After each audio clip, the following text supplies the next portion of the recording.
మీ సన్నిధానంలో చేరినైనా మీ మాటలను ఆలోచించడానికి, పరిశీలించడానికి మీ సహాయము, మీ శక్తి, మీ కృప మాకు అనుగ్రహింప చేయమని వేడుకుంటున్నామైనా మీకు స్తోత్రాలు.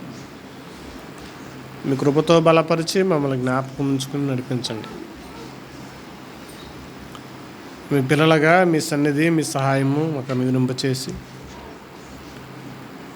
మీ మాటల యొక్క ఆలోచనలో మేము బ్రతికే భాగ్యాన్ని అనుగ్రహింప చేయండి. నేను చెప్పే ప్రతి మాటలో ప్రభా మీ పిల్లలు అర్థం చేసుకోవడానికి, వారు ఆలోచించడానికి సహాయమును దయచేయమని వేడుకుంటున్నాను. అయినా మీకు వందనాలు. మీ కృపా కనికరములను బిడ్డలందరికీ అనుగ్రహింపచేసి మీ కృపలో మమ్మల్ని పెంచి, మీ వాక్యంలో పెంచి, మీ వాక్యంలో బ్రతికింప చేయమని వేడుకుంటున్నాను. అయినా మీకు వందనాలు. నన్ను మరుగు చేసి మీరే మాట్లాడమని క్రీస్తు వారి యొక్క మహోన్నతమైన నామంలో ప్రార్థించి అడిగి వేడుకుంటున్నాం మా పరమ తండ్రి. ఆమేన్. మన ప్రభువును రక్షకుడైన యేసుక్రీస్తు వారి యొక్క పేరట చేరువచ్చిన మీ అందరికీ నా హృదయపూర్వక వందనాలు తెలియజేసుకుంటున్నాను. అందరికి వందనాలు. ఇదేనా మరి ఈరోజు మట్ల ఆదివారం. మట్ల ఆదివారం అంటే మట్ల పట్టుకుని చిన్నపిల్లలను తీసుకుని ఊరేగాల్సిన రోజు. మరి మెట్ల ఆదివారం అనేది మరి చరిత్రలో ఎలా తీసుకొచ్చారు అనేది మరి నేను పర్పుల్ సిటీని అడిగినప్పుడు సరైన అవగాహన, అంటే ఎవరు తీసుకొచ్చారనేది దానికి కూడా తెలియలేదంట.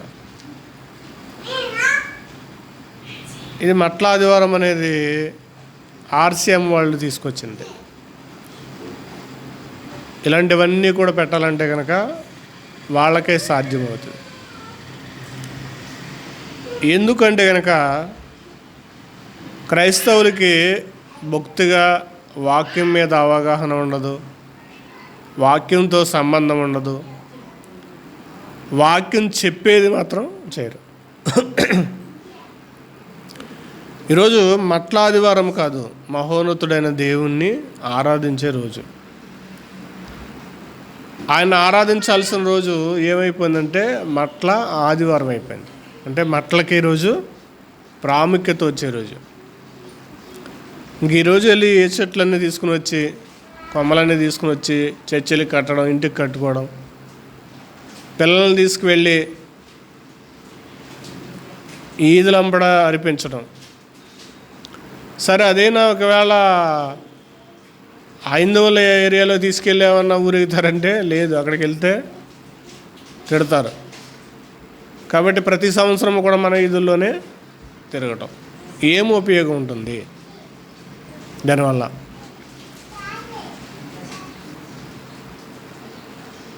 అంటే ఈజీగా ఉండాలి. క్రైస్తవులు ఏం చేస్తారంటే ఈజీగా ఉండే మాత్రం చేస్తారు. మరి అందులో మట్టలు కనపడతాయి కానీ గాడిద కనపడదు. మరి యేసుక్రీస్తు వారు గాడిద మీద వచ్చారు కదా, మరి గాడిద మీద ఊరేగించరు, ఓన్లీ మట్ల మాత్రమే కనపడతాయి. మరి గాడిదలకు ఒక ఆదివారం అనేది ఏమీ చేయలేదు. ఆ రోజంటే యేసుక్రీస్తు వారు యెరూషలేములో రాజుగా ఎంపికయ్యారు కాబట్టి, యేసుక్రీస్తు వారు ఉన్నారు కాబట్టి ఇశ్రాయేలీయులు ఖర్జూర మట్టలు పట్టుకుని ఆయనకి స్తుతి చెల్లించారు. ఆ రోజు అంటే యేసుక్రీస్తు వారు రాజుగా ఎంపికయ్యారు కాబట్టి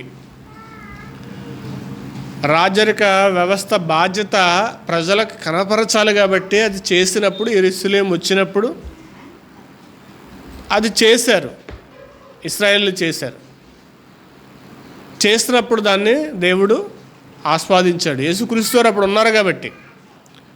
మరి ఇప్పుడు మరలా యేసుక్రీస్తు వారు ఏమీ ఎంపిక అవ్వాల, మరలా యేసుక్రీస్తు వారు ఇప్పుడు ఏమీ లేరు. మరలా యేసుక్రీస్తు వారు ఈ రీతిగా మీరు తరతరాలు కొనసాగించండి అని కూడా చెప్పల. ఈ రీతిగానే మీరు తరతరాల కొనసాగించండి, ఇది నా కట్టడా, నా నియమం అని యేసుక్రీస్తు వారు ఎక్కడ చెప్పల. విడ్డూరం ఏంటంటే దేవుడు నియమాలు కట్టడలో చెప్పినవి చేయరు, కానీ ఆ కట్టడలకి అవసరం లేనివి చేయాలంటే కనుక క్రైస్తవుల తర్వాతే. అవసరం లేనివి చేయాలంటే కనుక క్రైస్తవుల తర్వాతే. ఈజీగా ఉంటుంది కదా, చెట్టు దగ్గరికి వెళ్ళడం, కొమ్మలరికి కోసుకురావడం. మరి గాడిదని తీసుకురావాలంటే కనుక ఖర్చుతో కూడుకుంది, ఎక్కడా లేవు, అవి కూడా సరిగ్గా అంతరించిపోతున్నాయి. ప్రతి చర్చికి ఒక గాడిదని తీసుకురావాలంటే కనుక చాలా డబ్బులు అవుతాయి. ఇవి చేయరు, ఎందుకంటే కొమ్మలు దొరుకుతాయి కదా, ఈత కొమ్మలు దొరుకుతాయి కాబట్టి ఈజీగా తెచ్చుకుని చేయడం. అది దేవుడు ఒక విషయాన్ని చెప్తున్నాడంటే కనుక దాన్ని ఎందుకు చెబుతున్నాడు, ఎందుకు చెయ్యాలి అన్న ఆలోచన విధానం అనేది క్రైస్తవుల్లోనికి రావట్లేదు. దేవుడు ఏం చెప్పాడంటే కనుక మార్కు సువార్త 7వ అధ్యాయము 7వ వచనం చూడండి. మార్కు సువార్త 7వ అధ్యాయము 7వ వచనం. వారు మానవులు, వారంటే క్రైస్తవులు మానవులు కల్పించిన పద్ధతులు దైవోపదేశములుగా బోధించుచు నన్ను వ్యర్థముగా ఆరాధించుతున్నారు అన్నట్టు. మానవులు కల్పించిన పద్ధతులనే అంటే ఆ రోజు ఇదిగో కొమ్మలు తీసుకుని వచ్చి పిల్లలను ఉదయాన్నే లేపి రెడీ చేసి ఈది వీధి ఓసన్నా నువ్వు ఊరేగిద్దాం. మట్ల యొక్క ఆదివారం అయిపోయింది. ఆ రోజు కూడా ఈరోజు క్యాలెండర్లోకి ఎక్కేసింది, మట్ల ఆదివారం. యేసుక్రీస్తు వారు గురించి చేయాల్సిన విషయాలు, సంఘములో చెప్పాల్సిన విషయంలో, సంఘము చేయాల్సిన విషయాలు చాలా సందర్భాలే ఉన్నాయి. కానీ ఏం చేస్తున్నారు, మానవులు కల్పించిన పద్ధతిని దైవోపదేశములని, మనుషులు కల్పించిన పద్ధతులని ఈరోజు దైవోపదేశముగా, మట్ల ఆదివారం అంటే ఈరోజు దైవోపదేశం అయిపోయింది. ఈరోజు దేవుడు ఎక్కడికి వెళ్ళారంటే దేవుడు కనపట్ల. అది కూడా దేవుడు వాక్యానుసారమే కదా. వాక్యములో మరి యేసుక్రీస్తు వారు ఆ రోజు గాడిద మీద వెళ్తున్నప్పుడు అక్కడ ఉన్నవారు ఖర్జూరు మట్టలు ఇచ్చుకుని చేశారు కదా. అది చేశారు, అది ఆజ్ఞ కాదు. ఆజ్ఞ అనేది మనం ఏం చేయాలంటే పాటించాలి, ఆజ్ఞ కాదు. అది జరిగిన చరిత్ర. ఈరోజు క్రైస్తవులకి చరిత్ర ఏదో ఆజ్ఞ లేదో తెలియట్లేదు. చరిత్ర అంటే కనుక అది జరిగింది అనడానికి. చరిత్ర ఏం చేయాలంటే తెలుసుకోవడానికి, అంటే గతం ఏం చేయాలంటే తెలుసుకోవాలి. మరలా రాదు, గతం అనేది మరలా వెనక్కి రాదు, తెలుసుకోవడానికి మాత్రమే ఉంది. మరి ఆజ్ఞ ఏం చేయాలంటే కనుక పాటించడానికి ఉంది, చెయ్యాల్సింది ఉంది. ఆజ్ఞ చెయ్యాలి, పాటించాలి. ఇవి మన యొక్క ఆలోచనలోనికి కూడా రానివ్వని పరిస్థితులు ఈరోజు సమాజంలో కనబడుతున్నాయి. అయితే దేవుడు చేయమన్నవి అసలు ఈరోజు క్రైస్తవులు చెయ్యమన్నది అసలే చేయరు. చెయ్యొద్దు అన్నది మాత్రమే అసలు మానకుండా చేస్తారు. చెయ్యొద్దు అని దేవుడు ఏది చెప్తే అదే చేస్తారు. ఎందుకంటే మన అవ్వమ్మ గారి నుంచి కూడా సంక్రమించుకొచ్చేసింది కదా, పండు తినొద్దమ్మా అంటే లేదు నేను తిని చూస్తాను. అదే ధోరణి చెయ్యొద్దు, అవసరం లేదు అన్నవే ఏం చేస్తారంటే ఈరోజు క్రైస్తవులు నెత్తి మీద తీసుకుని వస్తారు. కానీ ఈరోజు మనం చేయాల్సింది మట్ల ఆదివారం కాదు. ఈరోజు క్రైస్తవులందరూ చేయాల్సింది ఏంటంటే కనుక యేసుక్రీస్తు వారు కడబోర ధ్వని కోసం చూడాలి. కడబోర ధ్వని, ఈ మట్ల ఆదివారం కోసం ఎదురు చూడటం కాదు, కడబోర ధ్వని కోసం ఎదురు చూడాలి. అంటే యేసుక్రీస్తు వారి యొక్క చివరి రాకడ కోసం వెయిట్ చేయాలి. చివరి రాకడ కోసం చూడండి, యుద్ధాలు, ఒక్క దేశానికి 2 దేశాలకి జరుగుతున్న యుద్ధం వల్ల ప్రపంచ దేశాలు ఏమవుతున్నాయి ఈరోజు? అల్లాడిపోతున్నాయి. గ్యాస్ బండ కొరత, గ్యాస్ బండ దొరక్క ఏం చేస్తున్నారు ఈరోజు? చాలా డబ్బులు పెట్టి ఖర్చు పెడుతున్నారు. మరలా మన పల్లెటూర్ల కంటే కనుక ఏ పొల్లో దొరుకుతుంది. అది సిటీలో ఉన్న వాళ్ళు అయితే కనుక ఏం చేస్తారు? ఒక ఆవిడ పెద్ద కొమ్మ తీసుకుని వచ్చి కిచెన్లో పెట్టి పొయ్యి పెట్టింది. అలాంటి పరిస్థితులు ఈరోజు వచ్చినాయి. అవే కాకుండా ఇంకా వస్తువులు తినే వస్తువులు కూడా అలాగే జరుగుతుంటే యుద్ధం. మనం ఆహార వస్తువులు కూడా పెరిగిపోయి మరలా లేని పరిస్థితుల్లోకి వచ్చే దినాలు ఈరోజు కనబడుతున్నాయి. లేని పరిస్థితులకు వచ్చాయి. ఈరోజు మనిషి ఎదురు చూడాల్సింది ఏంటంటే కనుక కడబోర ధ్వని కోసం ఎదురు చూడాలి. కడబోర ధ్వని కోసం, ఆ ధ్వని కోసం మనం ఎదురు చూడాలి తప్ప మట్ల ఆదివారం కోసం కాదు. మట్ల ఆదివారం చేయడం, గుడ్ ఫ్రైడే చేయడం, ఈస్టర్ చేయడం, ఇంక వస్తున్నవి ఇవి చేస్తూనే కూర్చుంటున్నారు తప్ప ఇంకా చేయాల్సినవి మాత్రం ఏం చేయట్లేదంటే చేయట్లా. చేయాల్సిన పని ఈరోజు క్రైస్తవులకి చాలా ఉంది, చాలా బాధ్యత ఉంది, చాలా మనం సిద్ధపడాల్సి ఉంది, చాలా మార్చుకోవాల్సినవి ఉన్నవి, మనం దేవుని కొరకు సరిగ్గా చక్కబడాల్సినవి ఉన్నవి. అవన్నీ కూడా ఏం చేస్తారంటే కనుక పక్కన పెట్టి ఈరోజు మట్ల ఆదివారం అనే దానికి ఈరోజు ప్రయారిటీ వచ్చింది. ఇంకా మనం చూడగలిగితే కనుక కొరింథీయులకు రాసిన పత్రిక 15వ అధ్యాయము మొదటి పత్రిక 15వ అధ్యాయము 51వ వచనం. కొరింథీయులకు రాసిన మొదటి పత్రిక 15వ అధ్యాయము 51వ వచనం చూస్తే కనుక, ఇదిగో మీకొక మర్మము తెలుపుచున్నాను, మనమందరము నిద్రించము కానీ నిమిషములో ఒక్క రెప్పపాటున కడబోర మ్రోగగానే మనమందరము మార్పు పొందుదము. బ్రోర మోగినప్పుడు మృతులు అక్షయులుగా లేపబడును, మనము మార్పు పొందుదము అంటారు. కడబోర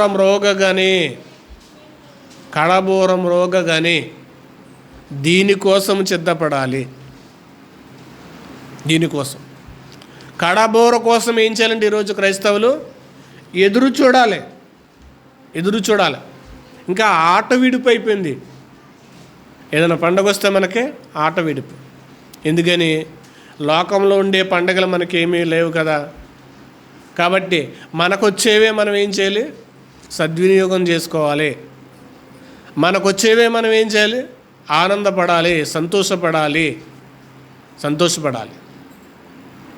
వీటి వల్ల ఏం చేస్తున్నామంటే కనుక అసలు దేవుని యొక్క నిర్ణయాలకి మనం ఏం చేయట్లేదంటే తలవగ్గట్లా. దేవుని యొక్క నిర్ణయాలను మనం ఏం చేయట్లేదంటే పట్టించుకోవట్లా. అందుకే ఇక్కడ పౌలు గారు చెప్తున్నాడు, కడబోర మోగగానే దేవుని యొక్క ధ్వని, ఆయన మాట, ఆయన స్వరము, ఆయన రాబోతున్న స్వరం అనేది మనకి రాగానే మనం ఏం చేయాలంటే కనుక మార్పు పొందాలి. కడబోర దేవుడు అని చెప్పాడు, అనేకమైన యుద్ధాలు జరుగుతాయి, రాజ్యం మీదకి రాజ్యాలు లెగస్తాయి. ఇప్పుడు రాజ్యాలకే కదా గొడవ, రాజ్యాలకి గొడవ, దేశాలు గొడవ, ప్రాంతాలకి గొడవలు కదా ఈరోజు. ప్రాంతాలకి గొడవలు కదా, ఒక మతానికి గొడవ కదా ఈరోజు. ఒకే మతంలో ఉన్న వాళ్ళు కూడా ఆ మతంలో ఉన్న వారిని గౌరవించని రోజులు కదా ఇవి. ప్రేమానురాగాలు ఉంటున్నావా ఈరోజు? అనేకులు ప్రేమ చల్లారిపోతుంది అన్న. ప్రేమానురాగాలు ఉన్నవా? లేదు.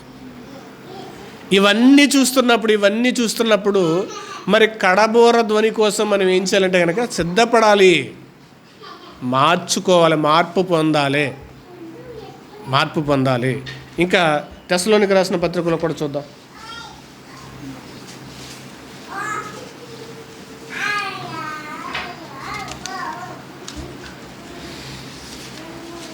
తెస్సలోనికి రాసిన పత్రిక, మొదటి పత్రిక 4వ అధ్యాయము 16వ వచనం.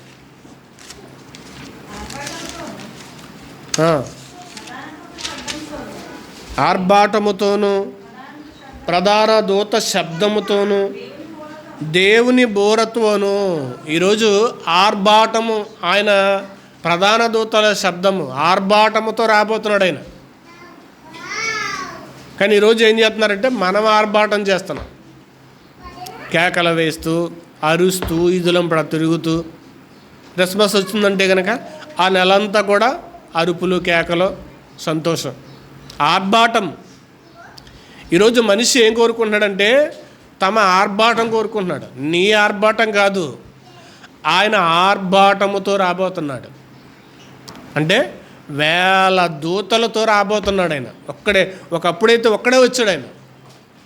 యేసుక్రీస్తు వారు ఒక్కడే వచ్చారు, ఆయన జన్మలో ఒక్కడే వచ్చారు. ఇప్పుడు ఆయన ఒక్కడే రావట్లే, ఆర్భాటముతో వస్తున్నాడంట. దేవదూతలతో ఆర్భాటంతో వస్తున్నాడు.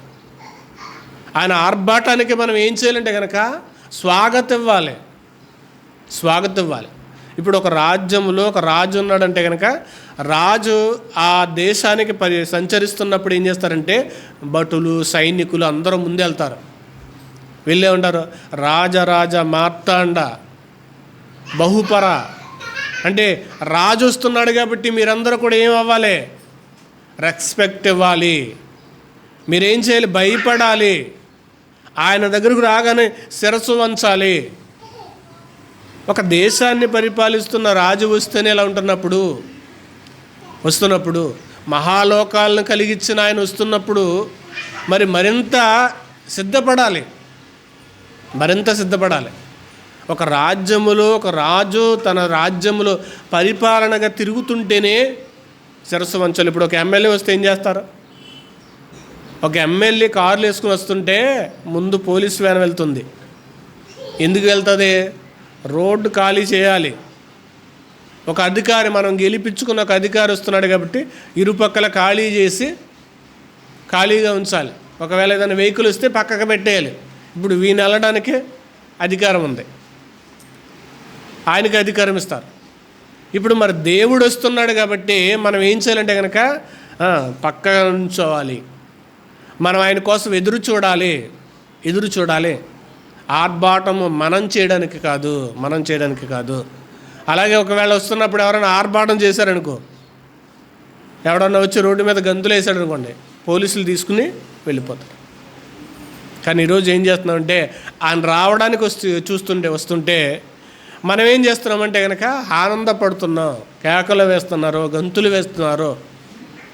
అది దేవుని పేరట చేస్తున్నాం అనుకుంటున్నారు.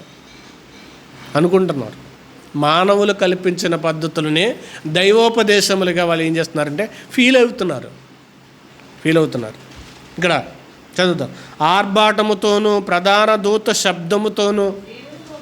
దూత శబ్దం ఎలా ఉంటుందంటే చాలా భయంకరంగా ఉంటుంది.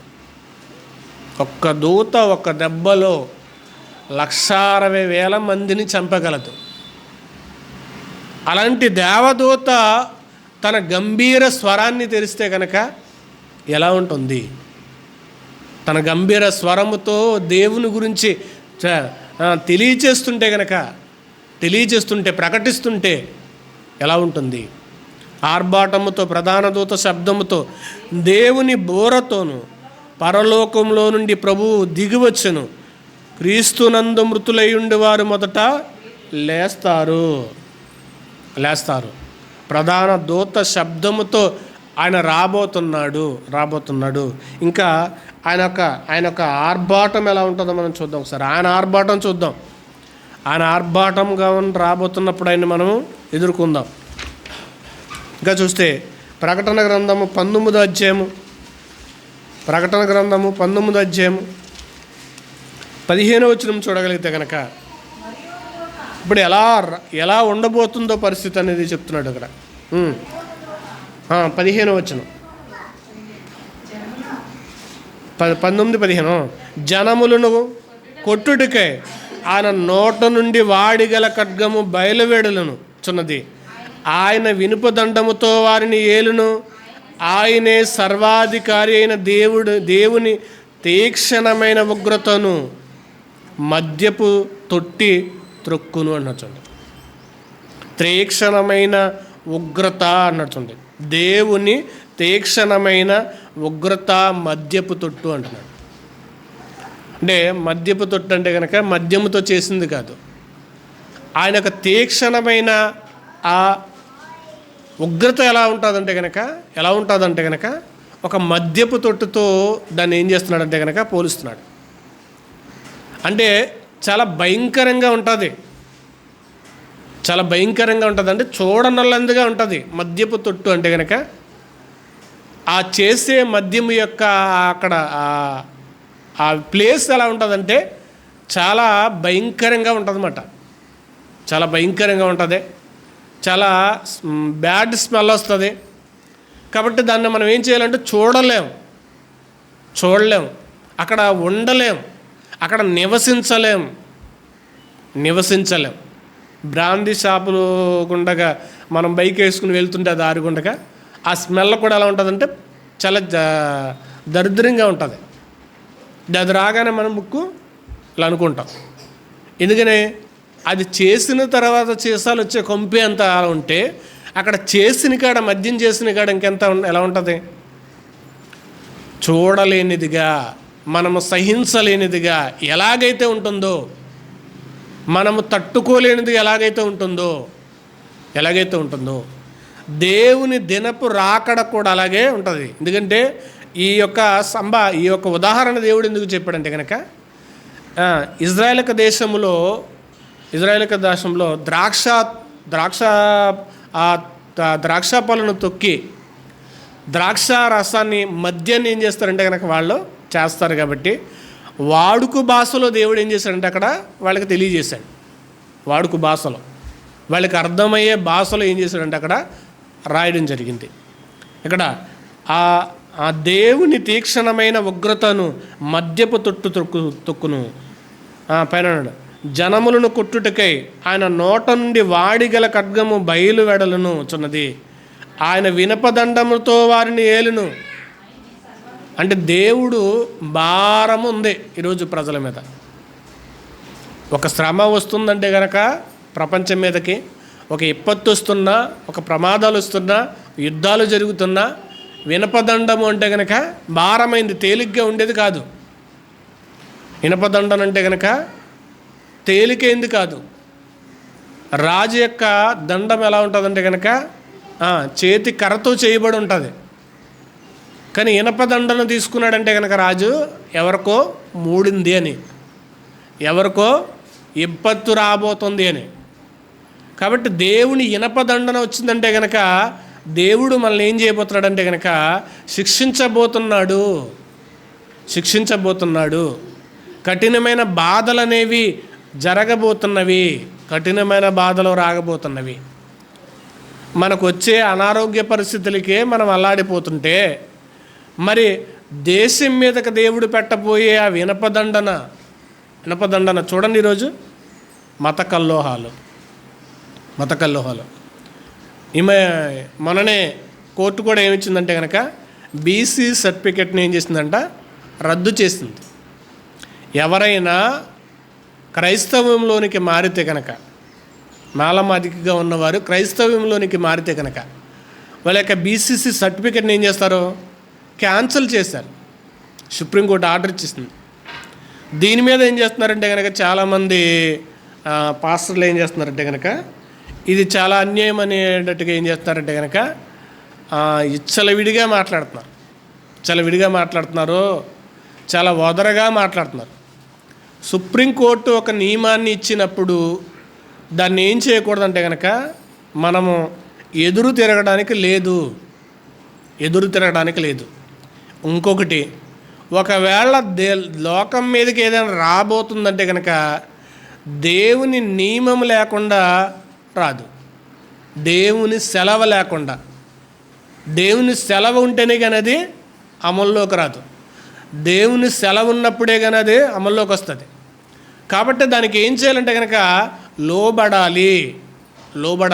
ఇంకా చెప్పాలంటే లోబడతారా లేదా లేకపోతే యేసుక్రీస్తు వారిని వదిలి లోకంలో జీవిస్తారా అన్నది వాళ్ళ యొక్క నిర్ణయం. ఒక సర్టిఫికెట్ కోసం, ఒక వచ్చే ఆ ఉత్తరాల కోసం, వచ్చే బెనిఫిట్స్ కోసం యేసుక్రీస్తు వారిని అంగీకరిస్తారా లేకపోతే వాటిని అంగీకరిస్తారా? అందుకే ఒక కొటేషన్ కూడా రాశాను, రేపు నాకు ఖాళీ లేక చేయలేదు. ఇచ్చే కులము ద్వారా వచ్చే ఆ బెనిఫిట్స్ కావాలా, యేసుక్రీస్తు వారి ద్వారా వచ్చే బెనిఫిట్స్ కావాలా? ఏం కావాలి అంటే యేసుక్రీస్తు వారి ద్వారా వచ్చేదైతే చాలా ఉంది. లోకం కులము ద్వారా వచ్చేవైతే కొన్ని మాత్రమే ఉన్నాయి. వాటి కోసం ఒక వాక్యాన్ని కూడా, ఈ క్రీస్తు నిమిత్తము నేను లోకములో ఏవేవైతే నాకు లాభకరముగా ఉన్నావో అవన్నీ నేను నష్టంగా ఎంచుకున్నాను అన్నాడు పౌలు గారు. మరి నష్టంగా ఎంచుకుంటారో లేకపోతే వచ్చేదానికోసం ఇష్టంగా వాటి కొరకే లోబడతారో మరి మనుషులకి ఇష్టం. ఇప్పుడు వీటి కోసం ఒక చర్చ అనేది ఎక్కువగా జరుగుతుంది. ఇదే చిన్నది చెప్పాలంటే కనుక బీసీసీ సర్టిఫికెట్ అనేది చిన్నది. ఇంకా ఎక్కువైనవి రావచ్చు. కానీ ఇది ఎందుకు చెప్తానంటే భయపడడానికి కాదు, ముందు గుర్తుపెట్టుకోవాలి. భయపడడానికి కాదు. క్రైస్తవులు భయపడేలా ఉంటే కనుక యేసుక్రీస్తు వారిని వదిలేసి లోకంలోనికి వెళ్ళిపోండి. భయపడే ఫలమైతే లోకంలోంచే ఏమైనా ఆజ్ఞలు వస్తాయేమో, కోర్టు నుంచి ఏమైనా మనకి శిక్షలు వస్తాయేమో, వాటి కోసం వస్తే కనుక మేమేం చేయాలని భయపడడానికి కాదు. భయపడేలా ఉంటే యేసుక్రీస్తు వారిని పక్కన పెట్టేయండి. ఒక విషయం ఏంటంటే ప్రారంభ శతాబ్దంలోనే కానీ లేకపోతే తర్వాత వస్తున్న మిషనరీలే కానీ ఈ లోకానికి, ప్రపంచ దేశాలకి క్రైస్తవ్యాన్ని, క్రీస్తును పరిచయం చేయడానికి వచ్చిన వాళ్ళందరూ కూడా ఏ మూల చూసినా సంతోషంగా జీవించినట్టుగా ఏమీ లేదు. ఇప్పుడున్న క్రైస్తవులకైతే ఆనందము, సంతోషము, ఇబ్బందులు లేనివి పుష్కలంగా ఉన్నాయి. అది మన యొక్క తెలుగు రాష్ట్రాలకైతే పుష్కలంగా ఉన్నాయి. ఇబ్బందులు లేకుండా చక్కగా మనము ఉండడానికి, చక్కగా తినడానికి అన్ని సౌకర్యాలు కూడా మన యొక్క రెండు రాష్ట్రాల్లో ఉన్నాయి. అది మన యొక్క కోస్తాంధ్రకి బాగా ఉంది. కానీ అప్పుడున్న క్రైస్తవులు క్రీస్తుని పరిచయం చేయడానికి కానీ, లోకానికి తీసుకురావడానికి కానీ చాలా కష్టపడ్డారు, శ్రమలు అనుభవించారు, బాధలు అనుభవించారు. ఏదైనా వస్తే కనుక ఏం చేస్తారంటే కనుక దేవుని దగ్గర మాత్రమే మొరపెట్టారు. ఏదన్నా సమస్య వచ్చిందా దేవుని దగ్గర మొరపెట్టారు. వాళ్ళు సైలెంట్ అయ్యారు. ఈరోజు ఈ యొక్క తీర్పు ఇచ్చిన సుప్రీంకోర్టు ఇచ్చిన తీర్పుని బట్టి ఏం చేస్తున్నారంటే వీళ్ళ నోరు లేపుతారు. దన్నేయమని ఏం చేస్తున్నారంటే గొంతెత్తుతున్నారు.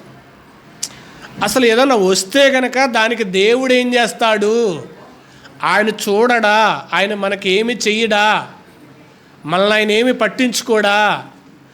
ఆయన దగ్గర ఏడడం మానేసి ప్రభుత్వాల మీద పడి ఆడటం, ప్రభుత్వాలని దూషించడం అనేది చేస్తున్నారు.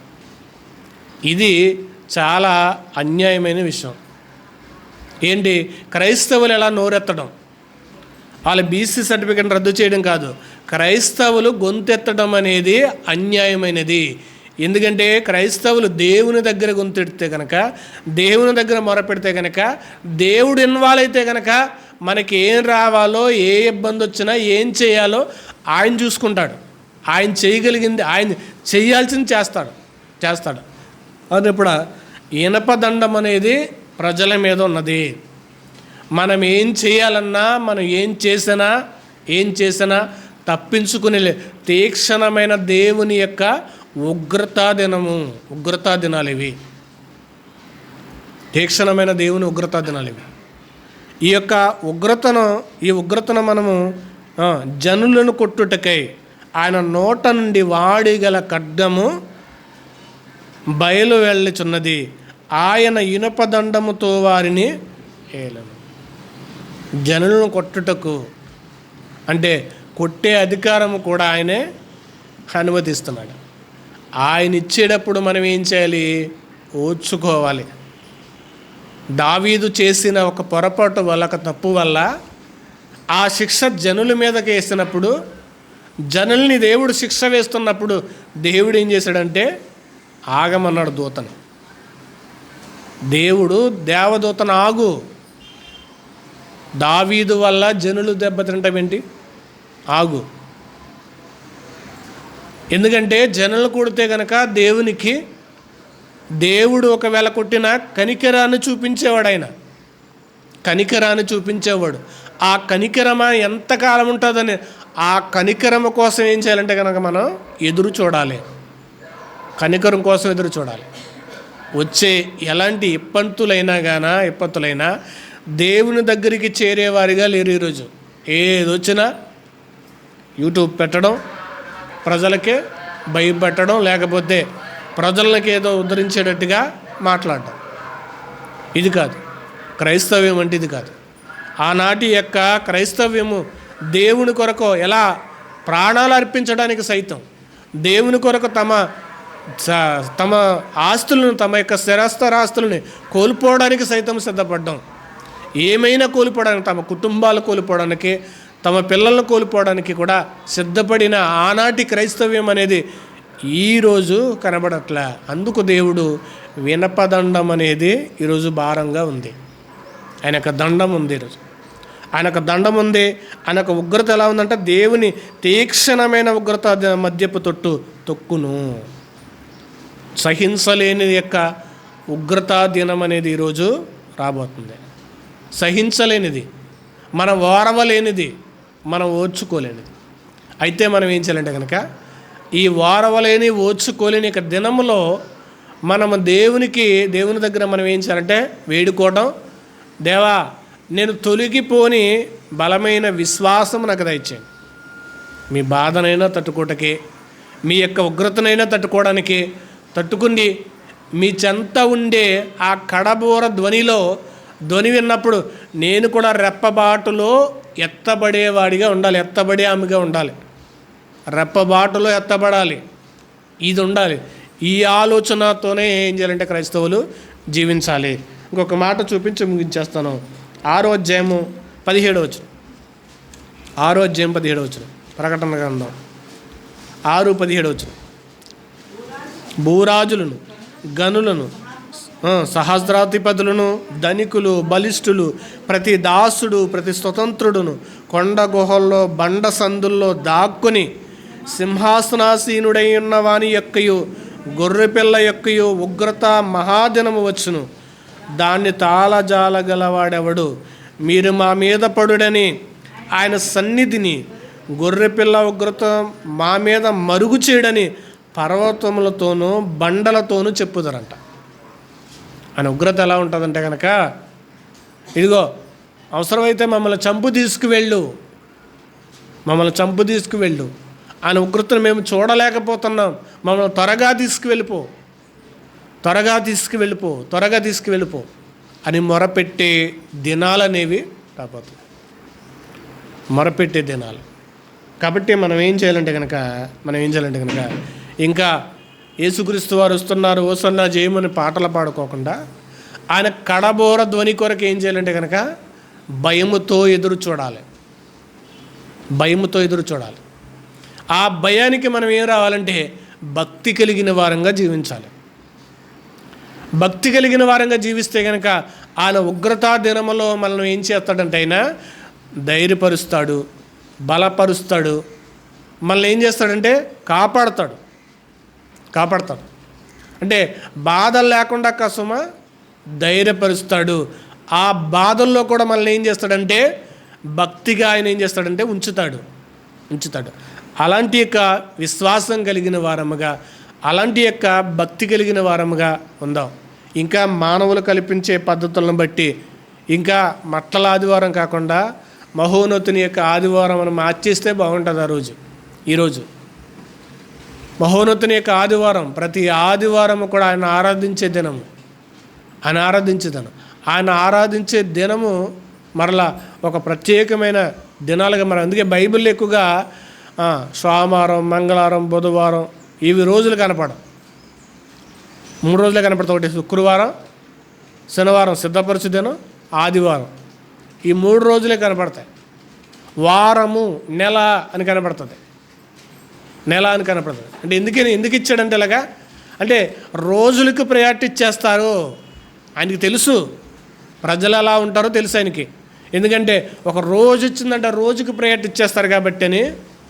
అందుకే దేవుడు రోజులు రాయించలేదు బైబిల్లో, రోజులు రాయించలే. వారములు, నెలలు, సంవత్సరములు. అంటే నీ ప్రియారిటీ అంతా కూడా ఒక రోజుకు ఇస్తే కనుక దాన్ని ఏం చేస్తున్నాం మనం, విగ్రహం పెట్టేస్తున్నారు. ఈరోజు మట్టల ఆదివారం ఒక విగ్రహం అయింది. అంటే ఇలా మనిషి ఒక రోజుకి, డిసెంబర్ 25 క్రిస్మస్, ఒక రోజు ఒక విగ్రహం అయింది. అది ఇలా మనిషి ఒక దినాన్ని ఆరాధించకూడదు, నన్నే ఆరాధించాలి అని. అందుకే పూర్ణ మనస్సుతో, పూర్ణం అంటే 0, ఇంకేం లేదు అందులో. అంటే ఆయన తప్ప పూర్ణ మనస్సుతో, పూర్ణ వివేకముతో. అంటే ఏది వివేచించాలన్నా నా గురించే. పూర్ణ బలముతో, అంటే నీకున్న బలము కూడా నా కోసమే వాడాలి. దేవుడిచ్చిన యొక్క నియమాలు. అందుకే రోజుకి ప్రయత్నం ఇవ్వడు దేవుడు, నా కోసమే,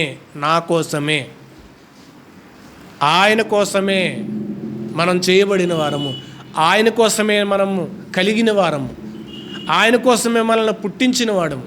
ఆయన మేపు గొర్రెలు మీరు అంటున్నారు. అందుకే ఆయన ప్రజలుగా బ్రతకాలి, ఆయన ప్రజలుగా జీవించాలి. ఒక రోజు, ఒక సంవత్సరము, ఒక నెల కాదు, ప్రతిరోజు కూడా మనం ఆయనకి ఏం చేయాలంటే కనుక ఆరాధన తెలియచేయాలి. ప్రతిరోజు కూడా. అందుకు అలా చేసినప్పుడు ఆయన యొక్క కడబోర ధ్వనిలో మనం రెప్పపాటులో ఏం చేస్తామంటే కనుక కొనుపోబడతాం. మనం వెళ్ళాల్సిన ప్రయాణం ఏంటంటే కనుక కడబోర ధ్వని ఎప్పుడు వస్తుందో, ఎందుకు, అప్పుడు ప్రభు మన కోసం వస్తాడు. ఆయన చూడాలి, ఆయన చేరుకోవాలి. ఆయన కోసం మన ప్రయాణం. క్రైస్తవులు ఎందుకు బాప్తిసం తీసుకున్నారు, ఎందుకు యేసుక్రీస్తు వారిని అంగీకరించారంటే కనుక ఆయన కోసం. ఈ యొక్క ఆ ఉద్దేశాన్ని ఏం చేశారంటే కనుక మర్చిపోయారు. ఆయన కోసం, ఆయన దగ్గర కోసం, ఆయనతో ఉండడానికి కోసం, ఆయన చేరుకోవడానికి, ఆయనతో ఉండడానికి మనము సిద్ధపడాలి. ఆయన చేరుకుని ఆయనతో సిద్ధపడడానికి మన జీవితాలు కట్టుకోవాలి. మన జీవితాలు రోజులకి కాదు, నెలలకు కాదు, ప్రతిరోజు ఆయనకి ఇచ్చేవారంగా ఉండడానికి. ప్రతిరోజు ఆయనకి ఇచ్చేయాలి. సంవత్సరంలో ఒక 3 రోజులు ఆయనకి ఇవ్వడానికి కాదు, సంవత్సరంలో ఒక ఆదివారం ఆయనకి ఇవ్వడానికి కాదు, ప్రతిరోజు ఆయనకి మనం ప్రయత్నం ఇవ్వాలి. ఆయనకి విలువ ఇవ్వాలి, ఆయన గణపరచాలి. ఆయన చెప్పిన దానికి మనం ఏం చేయాలంటే కట్టుబడి జీవించాలి. ఆయన బ్రతకమన్న రీతిగా మనం ఏం చేయాలంటే కనుక బ్రతకాలి. ఆయన బ్రతకమన్న దానికోసం బ్రతకకుండా ఆయన చెప్పనివి, ఆయన చెయ్యనివి, అవసరం లేనివి, చరిత్రలో ఉన్నవి చేస్తుంటున్నారు తప్ప ఆయనకు చేయమన్నది ఏంటంటే కడబోర ధ్వని కోసం ఎదురు చూడాలి. ఆయన తీక్షణమైన ఉగ్రత కోసం మనము ఓర్చుకోవాలి, నిలబడాలి. కాబట్టి ఆయన తీక్షణమైన ఉగ్రత కొరకు మనం ఎదురు చూడాలంటే కనుక మనము దేవునితో ప్రతిదినము కూడా ఆయన సన్నిధిలో మనం ఏం చేయాలంటే కనుక మనము సిద్ధపడాలన్నమాట. ప్రార్థనాపూర్వకంగా ఆయన సన్నిధిలో మనము సిద్ధపడాలి. దేవా, మీతో ఉండడానికి మమ్మల్ని సిద్ధపరచండి. అటు రీతిగా మనము సంఘముగా సిద్ధపడి ఆయన చేరడానికి ఆయన ఉగ్రత యొక్క దినములో మనం ఉన్నామని గుర్తిరిగి ఏది వస్తున్నా కూడా అది దేవుని చలవ లేకుండా రావట్లేదని గుర్తుపెట్టుకోండి. ఏదో ప్రభుత్వాల కుట్ర వల్ల లేకపోతే మరొక రకంగానో వస్తున్నామని ప్రభుత్వాల మీద మనము ఎదురు తిరగకూడదు. రాజ్యాంగానికి మనము బద్దులుగా కట్టబడి ఏది వచ్చినా కానీ దేవుని సెలవు వల్ల వచ్చింది. ఎందుకంటే యోబు అంటున్నాడు, ఆయన నాకు మేలే చేస్తాడా, కీడు కూడా నేను అనుభవింప తగనా అన్నాడు. మనం తగిన వారం. ఆయన మేలులే ఇస్తాడని చూడొద్దు. మేలులు ఇచ్చే రోజులు వెళ్ళిపోయినాయి.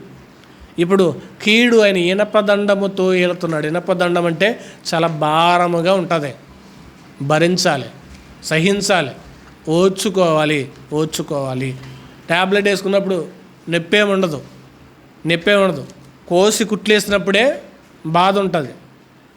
జ్వరం వస్తే ఒక ట్యాబ్లెట్ వేసుకుంటే తగ్గిపోతుంది. మనకు వచ్చింది ఇప్పుడు జ్వరం కాదు, పురుటు నొప్పులు.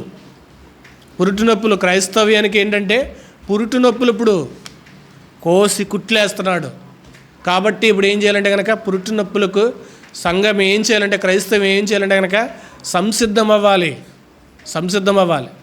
కాబట్టి క్రైస్తవం ఇప్పుడు పురుటు నొప్పులుగా బాధ అనుభవించడానికి సిద్ధంగా ఉంది. అంతేగాని మనము ఎదురు తిరగడానికి లేదు, కేకలు వేయడానికి లేదు, మనము ఎదుటివారి మీద అరవడానికి లేదు. ఎన్నో ఇబ్బందులు, ఎన్నో అన్యాయాలు, ఎన్నో చర్చిత అంశాలు మనం చూస్తూ మనం ఏం చేయాలంటే కనుక దేవునికి మొరపెట్టడము తప్ప మనం ఎదురు తిరిగి ప్రశ్నించినా గాన లోకం పట్టించుకోదు. క్రైస్తవులు లోకములోకి వెళ్ళి ఎంత అరిచినా గాన లోకం పట్టించుకోదు, దేవుడు కూడా పట్టించుకోడు. లోకం మీద అరిచినంతసేపు దేవుడు పట్టించుకోడు. మనం దేవుని దగ్గర మొరపెట్టినప్పుడు మాత్రమే దేవుడు పట్టించుకుంటాడు.